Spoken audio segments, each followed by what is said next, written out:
Welcome to today's webinar. Today's webinar is Are You Making These Digital Marketing Mistakes? I am Sangeeta Kumar and I'm the Chief Content Officer at DMIOA. I am also VP at GMR Web Team, a digital marketing agency.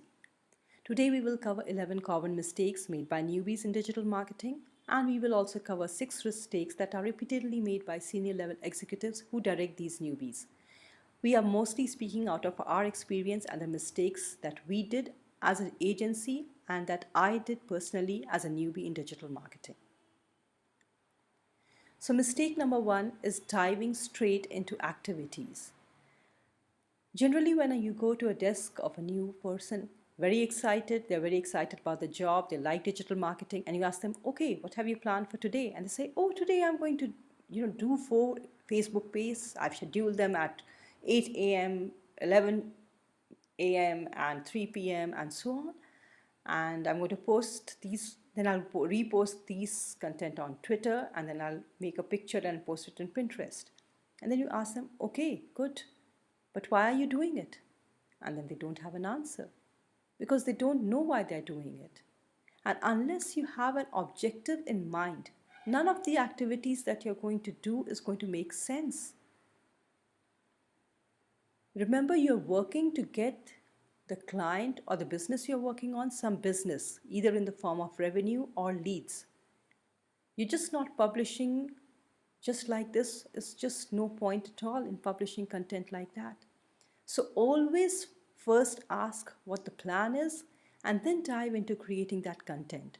Don't start doing publications and activities straight on without knowing what the plan is. And it's very okay to ask for a plan. Not only that, when your executive explains the plan to you, suddenly their concept also becomes clearer, and then you are also more focused on what you're doing. For instance, suppose I am blogging about adoption. So instead of throwing out a lot of content to parents, it makes more sense to be talking about adoptive procedures, issues faced by adoptive parents, because our target audience is those parents. They are not just general parents or people who want to become parents. They are people, your target audience are those people who want to become parents but cannot become parents, and you want them to consider adoption. So once you know the details behind the campaigns you are more focused and you do a better job. So never dive straight into activities. It is very okay to ask questions. Mistake number 2, and this is such a common mistake that I have actually promoted it to number 2, is sending emails without testing. This is a screenshot that I've taken at a university that came to me. It was a career counseling workshop they were holding, and the objective was to get more students, but around 85% of people open their emails, especially students, on their phones. And this is the kind of content that went out to them. And then they complain that, okay, digital marketing doesn't work. Of course, it's not going to work if this comes in like it. So always test. Test it first on your email, especially when you are sending out emails. You have a smartphone. Probably your colleague might be having an iPhone. You might be having an Android phone. Test it on all different platforms, especially if you're not using a reputed email software. A lot of companies go on cost-saving measures. They use different kind of softwares. So don't do that, because every software every screen should be adapting to that format of email. And if you are unsure or if you still have to use that cheap software, don't send out HTML mails. Send out text emails, because they are easier to read, and at least you won't get this kind of data there. Mistake number 3 is posting on social media with grammatical mistakes. Remember, you're building a brand, and your brand is based on authenticity. It is based on a certain reputation. And when you make these spells or typos, your brand is affected. Just for fun, HubSpot has compiled the list of typos made by big brands. But okay, if you're a big brand, it might make the news. But if you're a small brand and you make those typos, it affects your credibility. In fact, in our company, when we started making a lot of typos, especially even in emails, social media, I'm talking about social media here, but when I'm emailing a client or when I'm emailing someone for an influencer, so we have downloaded Grammarly, which detects those errors that we make, especially on email, online, or when we are posting on social media, and that compels us, those red marks, squiggly red marks, compel us to read our post again and see where we are going wrong. Mistake number 4 is not tracking your campaign appropriately. The first time I walked into my boss's chamber and said, this Facebook campaign is very successful. We got 212 likes. And he was like, oh, really? But where's the revenue? Where are the sales? And I was like, I was a newbie, remember? And I came out and I said, he doesn't appreciate me. But I had a good boss. And he said, it's not about appreciation, but it is about doing or getting what is required. And you can't do that unless you track your campaign properly. Because if you had tracked your campaign properly, you would have told the boss, see, so many people from Facebook went to the website, but they did not buy. Probably the website content or the page is not good enough for them to buy, but I had not tracked those URLs. So I am now a big fan of the Google Campaign URL Builder. Here's the link below. Tag all your emails, even if you're tag all your URLs, and even if you're shortening your URL, first tag them through the URL Builder and then shorten them so that you know exactly where the traffic is coming in analytics. And then you can know, okay, X students, X prospects came through this campaign, but they did not go to the landing page. Instead, they're browsing on this page. So maybe something is wrong with the campaign. Maybe I'm targeting the wrong audience through this campaign. So if you're not tracking the campaigns properly, you cannot make such decisions and you cannot know the reasons for the failure of certain campaigns which you were so sure that would succeed. Targeting the wrong keywords. And this can be very costly. When I started my career in digital marketing, I was required to optimize GMR transcription for the keyword transcription companies. And this suggestion came from my boss. So following his suggestions, the boss or the owner of the company, following his suggestions, I started on it. We were number 1 on it, but there was no business. But simultaneously, we were working on other keywords. And when we came on to the top for transcription services, suddenly the business boomed. But here I'll take my time to say, if I was tracking those keywords properly, or if I knew that I was doing the wrong keyword, I should have gone to the Google Analytics campaign and tracked users who came through that keyword to see where they were heading to. In a hindsight, when we started, following those who is coming in from transcription companies keyword and who are coming from the transcription services keyword, we realized that people who came or prospects who came from the transcription companies keyword were mostly those who wanted jobs in transcription. Naturally, from the psychological or behavioral point of view, in a hindsight, it made sense, but at that time, it did not. And that happened because we were not analyzing our data properly.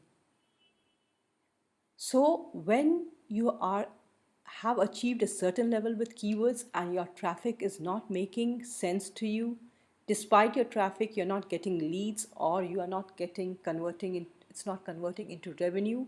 One of the reasons could be you are targeting the wrong keywords and people are coming to the website with different expectations. So make sure you know what are the right keywords to target. Always when you are selecting your keywords, examine the intent behind those keywords. And once you examine the intent behind those keywords, suddenly the selection of keywords becomes very easy. Mistake number 6, creating content, throwing it out, and hoping it'll stick. Oh my, we sat down, we brainstormed, we created the best content ever, and the readers were yet to come. And we acted pretty hurt. We used to go to our seniors' chamber and say, "Oh, see, we created such good content, but nobody is reading it." And they said, "Yeah, the content is good. I don't know why it's not generating traffic." But it wouldn't. Later on, we realized why. And later on, we realized that even our senior executive should have told us why. But before you are creating content, you have to know where it is going to be published and how are you going to publicize that content. You need to have a publication plan, you need to have a sharing plan, you need to have a popularity plan before you are creating the content. Of course, it does help to have very good content on your blog when you're writing guest posts or when you're going out reaching, sending people to social media, but that is step 2. Step 1, you need to know why, which content you're going to leave on your blog, publish it, how you're going to popularize your content. More than that, creating content, it is more important to know how you're going to publish your content and where you're going to publish it and how you're going to popularize it. Made a great post, made a great engagement comment on Friday evening, left the office, Saturday, Sunday, office is closed, but all engagement happened over the weekend. Now all leads, you're following up on those leads, nobody is responding back to your comments. Does this sound familiar? This is what happens most of the times. Social media does not close over the weekends. Social media gets more active over the weekends, especially in B2C segments. B2B segments, okay, it doesn't get active. But B2C segments, social media does get active over the weekends. So you should have a plan. You should have a plan that, okay, I am working, I am working over the weekend for an hour. So you should probably ask your boss, say, okay, Monday I'm going to turn in an hour later because I'll be working on the posts or following up on social media posts. This should be very clear to you that if you are posting on social media and your social media post is getting some traction, you will have to work over the weekends. Another mistake is ignoring audience completely and going ahead with just doing all your work, planning and everything. I'll give you an example here. Now suppose I'm a beauty blogger and I endorse products. So as a beauty blogger, I might be endorsing an eyeliner product and I might be endorsing an anti-wrinkle cream or two. But what if my blog is read only in this segment, like 18 to 30 or 18 to 25? Will my anti-wrinkle cream sell? Definitely not. So I need to know my audience. I need to create a persona of an ideal audience, like who is this product suitable for, or who are reading my blog, and what is the appropriate product to introduce in my blog. And it is very easy to do that now. You can use several tools like even Google Analytics tells you the kind of people who are coming to your blogs. So you can go to the audience section in Google Analytics and see what kind of people are following your blog or your website and build your persona accordingly. Make your persona very alive. Try to add in small details. Some companies I know are so focused on persona creating that they have big cutouts of ideal personas in their office, so that every time you're running a campaign, they come and put the personas in the conference room as if they are talking to them, and then they set up their campaigns around those personas. So doing audience research and having a persona makes your campaign more realistic because you know exactly how your audience would react. You are anticipating their actions because you or their behaviors, because you know that they like this and they don't like this, so you're aware of their likes and dislikes. So another very common mistake is sending all traffic to the home page. Remember, digital marketing is not push marketing, it is pull marketing. And in pull marketing, people are searching for different kinds of information. And sending all people to the landing, to the home page is not enough, because your home page cannot be cluttered with too much information. In that case, it becomes overwhelming for the visitor to find the kind of information they are looking for. The ideal thing is to make a specialized landing page for each campaign that you're running, so that your prospect that lands on the page has no trouble in finding out the information they require and no trouble in taking the next action required. Putting all eggs in the same basket. There are so many different channels of digital marketing: social, paid, organic, email. Now, if remember, one of the things in digital marketing is that you don't own anything except your website and your blog. You don't own Facebook, you don't own Google, and they can change their rules whenever they like. At one time, Facebook was very popular, but now the organic reach for businesses in Facebook is near nil. They have to invest money. So, what about those businesses who were getting all their leads through Facebook organic? They suddenly have to adjust to the new guidelines of Facebook. What about those who were getting number one in Google, getting a lot of traffic to their website, and then Google suddenly changed its guidelines? They were suddenly penalized. For all those years, they were doing the business the right way, and suddenly they were penalized. It's good to focus on one channel because that may be your primary channel of bringing in leads or revenue, but don't ignore the other channels. Keep on building your presence on other channels, because when you're building a brand, people might be wanting to interact with you on different kinds of platforms. So, this multi channel hopping is very important. It's a part of social behavior, it's a part of online behavior now: multi device and multi channel hopping. So, don't just focus on a single channel, however limited your budget might be. This mistake actually saddens me. This mistake is what has given digital marketing a very bad name. This mistake is where you have no intention of honestly marketing a business and your only objective is to make a quick buck and move on to the next client.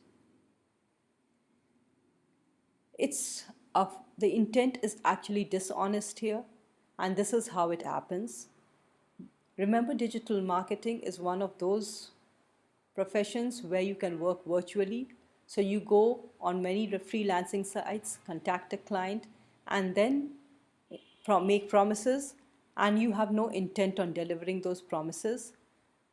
Probably you might say, I will put your website on number one, or I will optimize your website for 10 keywords, and those keywords that you choose might have no impact on the business at all. And in the end, you say, okay, but I've done my job. So, when you are doing this, or even when you're in a company, when you are doing this, or you're not talking, doing your work properly, that makes you a bad digital marketer. And that's a mistake. Why? Because you're giving the profession a bad name. And not only that, now with social media, it is very easy. You're building a bad reputation, and soon that reputation is going to catch on everywhere. So now that we've covered most of the mistakes that we made as newbies and that we've seen the new interns that come into our companies make, I will move on to some of the advanced mistakes that are made by those senior level executives that guide the newbies. The first thing is when they create content without a publication plan. Remember, I was talking earlier about how we created great content and it just didn't, I threw it out. So what we got was a kind of guidelines, like this should be in the headline, this should be in the body, and like uh, you need so many words, and the summary should come after this. So we had the content guidelines, but we did not have the publication guidelines, or there was no publication plan. There was no plan of how to popularize the content. So, not that, see, this lurks at two levels. The first level was that the team was disappointed that they worked hard and nothing came out of it. There was time spent on it, there was effort spent on it with zero results. If the senior executive had then said, okay, interact with these influencers, share their content, and when you publish this, when you create your content on the blog, let them know that you have also created this content and they can refer to this too. Imagine the kind of difference it would make. This is a mistake that I made personally when I was optimizing, or I was working on a digital marketing plan for a client. I let that client, the owner of the company, guide me to the digital marketing campaign.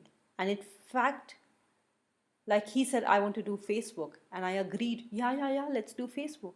But he was a B2B company. And B2B, especially in the hardware section, B2B is not there on Facebook.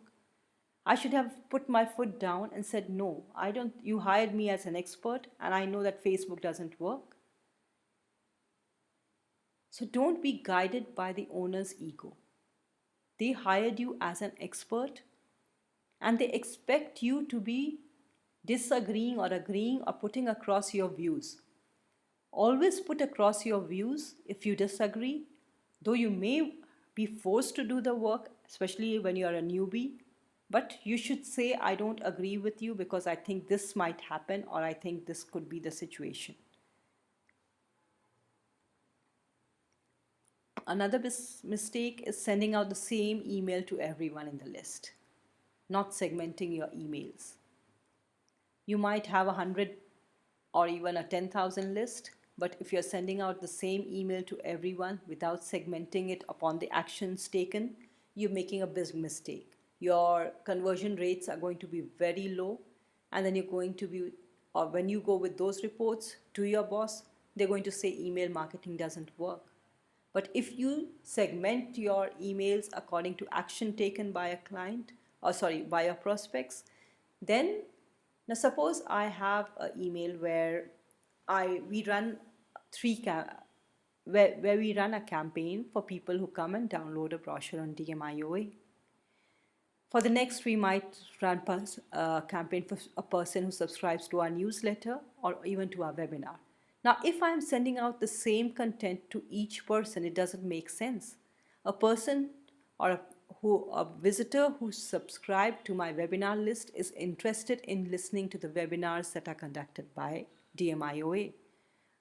A person who downloads the brochure is interested in admission. The objectives of both are very different. So the follow-up email to both should be different. Even the follow-up content should be different. So when you are planning for email marketing, you have to segment your list because you have to market different things to different people. Another mistake is not creating a sales funnel. Everybody cannot convert at one stage. While some people might become your customers, there might be some people who are still considering you. There might be some people who are considering your competitors.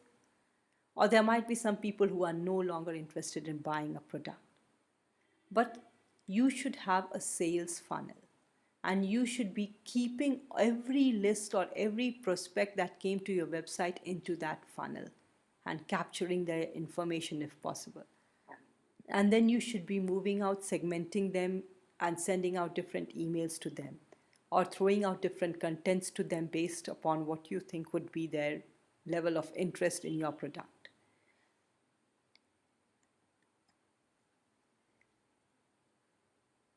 Another mistake that marketeers make is not using upsell, downsell, and cross sell, especially on e-commerce sites. There should be a upsell, there should be a downsell email, and there should be a cross sell email, especially when they are adding products to the shopping cart. One of the biggest mistakes that advanced digital marketers make is ignoring the key performing indexes. And what are key performing indexes? If you follow Avinash Kaushik, you will know that key performing KPIs or key performing indexes determine the outcome of your campaign. Now, if I am running a campaign to get more leads, how am I going to measure the success of the campaign? My campaign success ideally should be divided into two sections. The macro, where I'm getting actual leads or in the form of calls or filled forms on the website, and micro, where people are engaging with my brand, because those are prospective leads in the future. So you have to have a proper KPI or a key performing index laid out for each campaign that you run, because all campaigns cannot be determined a success or a failure just based on one single outcome.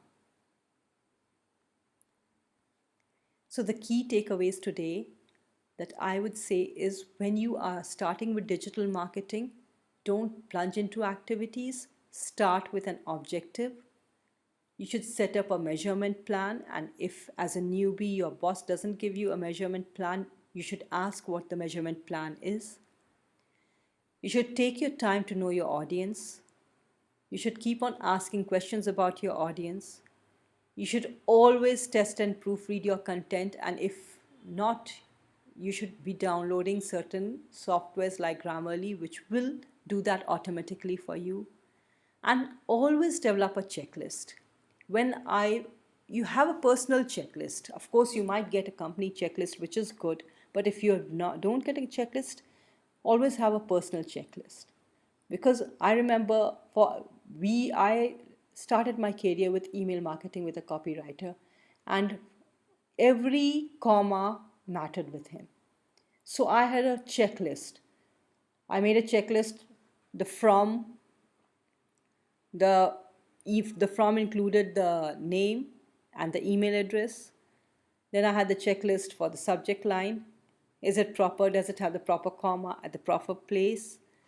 The body, is the image working? Is the image rendering? Is the image rendering on different platforms? Does this template allow image to be rendered on different platforms? If not, do I have a text version? So have your own checklist, have a personal checklist, and that checklist it takes effort to create one time, but then it's there for you for a lifetime, and you can just keep on adding new things to it. So that's all for today. Now I'll take all your questions.